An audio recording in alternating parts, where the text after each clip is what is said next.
আসসালামু আলাইকুম। আমার আজকের রেসিপিটি হচ্ছে ভর্তা রেসিপি। ঝামেলা ছাড়া সহজভাবে কিভাবে মাছের ভর্তা করবেন সেটাই আমি আজকে আপনাদেরকে দেখাবো। আমি এই মাছ ভর্তাটার জন্য 2 পিস আইড় মাছ নিয়েছি এখানে। এটাকে কেউ কেউ গুচি মাছও বলে। যে কোনো মাছ দিয়েই এই ভর্তাটা তৈরি করা যায়।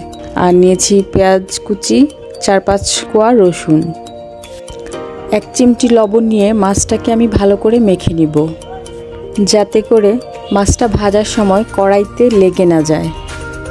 সামান্য একটু তেল দিয়ে আমি মাছটাকে ভালো করে উল্টিয়ে পাল্টিয়ে ভেজে নিব। মাছটা ভাজা হয়ে গেলে এক সাইড করে রেখে আমি 4-5টা শুকনা মরিচ ভেজে নিব। শুকনা মরিচগুলো ভাজা হয়ে গেলে শুকনা মরিচগুলো আমি তুলে ফেলবো আর দিয়ে দিব পেঁয়াজ কুচি আর রসুনগুলো।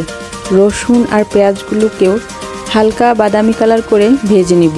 খুব একটা ভাজাভাজি করা যাবে না, তাহলে ভর্তার টেস্ট আসবে না।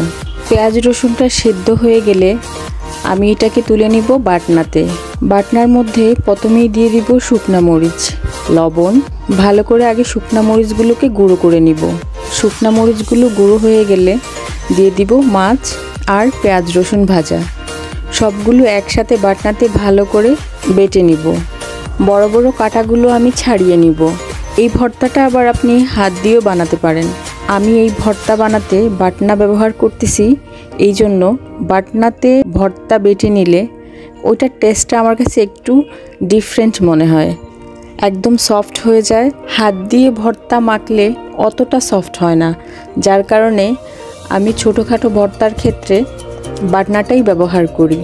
আর আমি ভর্তা বানাতে এই মাছটা কেন ব্যবহার করেছি, কারণ এই মাছে কাঁটা কম থাকে, খেতেও বেশ মজাদার হয়, তাই আমি এই মাছটাকে বেছে নিয়েছি।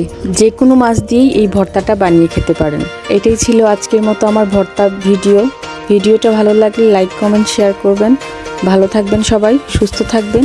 আল্লাহ হাফিজ।